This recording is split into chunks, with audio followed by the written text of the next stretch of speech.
In the last how many years? One of the biggest problems is suicide rates. South Korea. One of the biggest problems is suicide rates among the elderly. Wow, yes. Suicide rates among the elderly have gone up more than suicide rates among the younger. But the argument's been made in those cases, it's not it being wired per se, but the tremendous stress. Yes. And for those societies put on success, the guilt that you get when you don't have it. Education. So I doubt whether it's technology alone. Maybe the testing should go. Can I just ask, is there any related research on the sort of fetish type activity which goes on with these phones, which you described a bit, and the addictive nature of the use of these phones, and the antisocial dimension?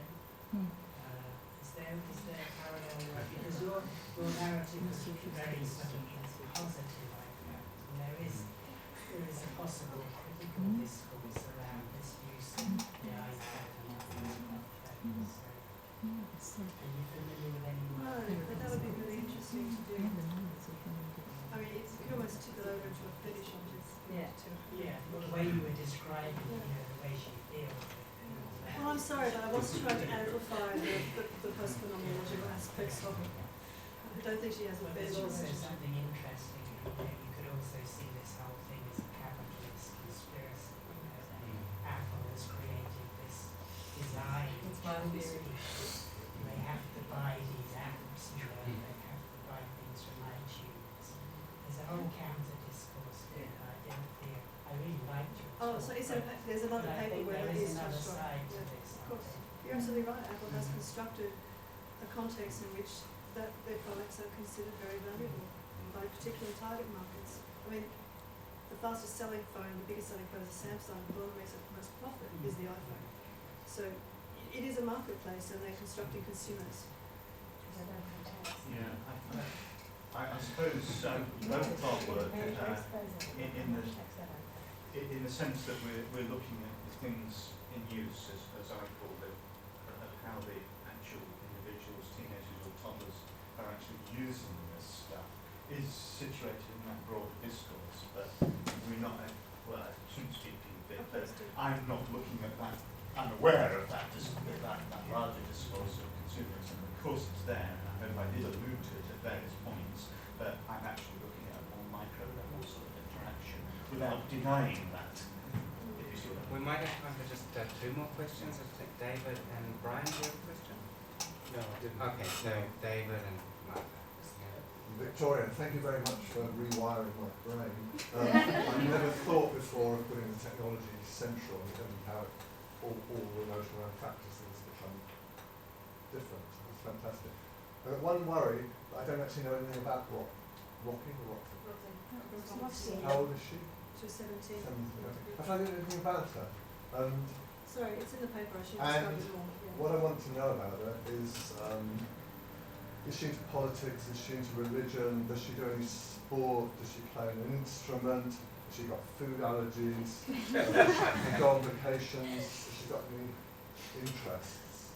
What I'm thinking, why I want to know about her is, I think Mimi Ito and the gang, the title of their book is absolutely brilliant. It's a whole theory of what young people are doing. It's in the title of the book.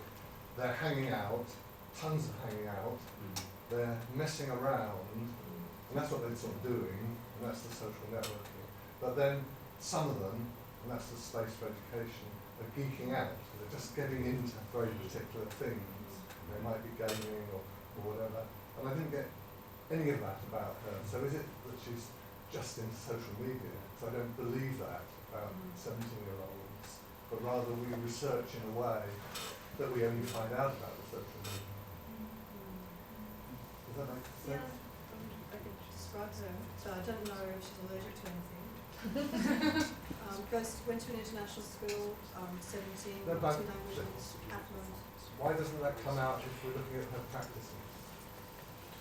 Well, because I was looking at the object ethnography was to look at the object and then to put it in her everyday social life. So I just kept it object her.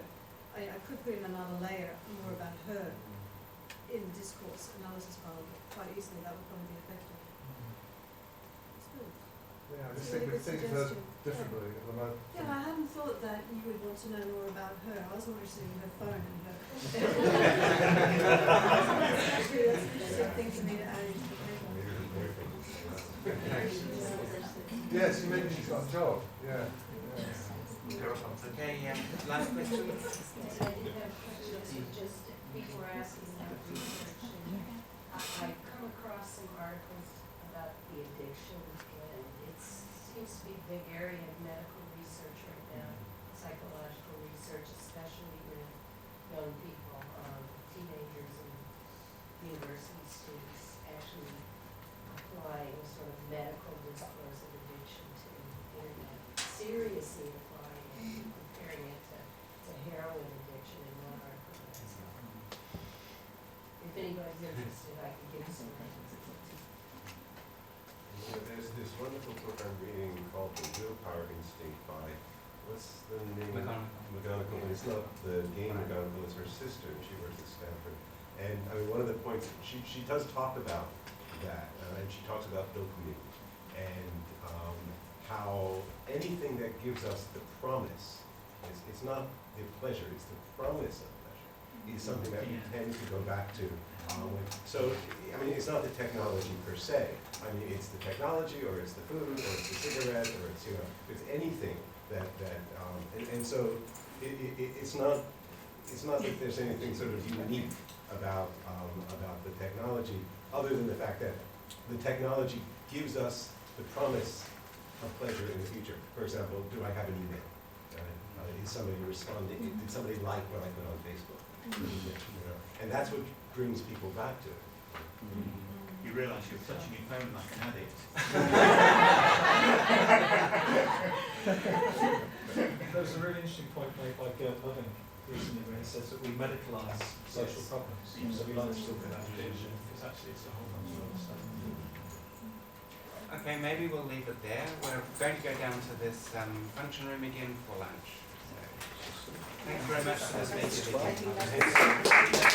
During lunch, after lunch, you have a chance to walk around. There's a very interesting exhibition from Chinese artists over in this multimedia theater, and then some exhibitions by students around. So do have a walk around.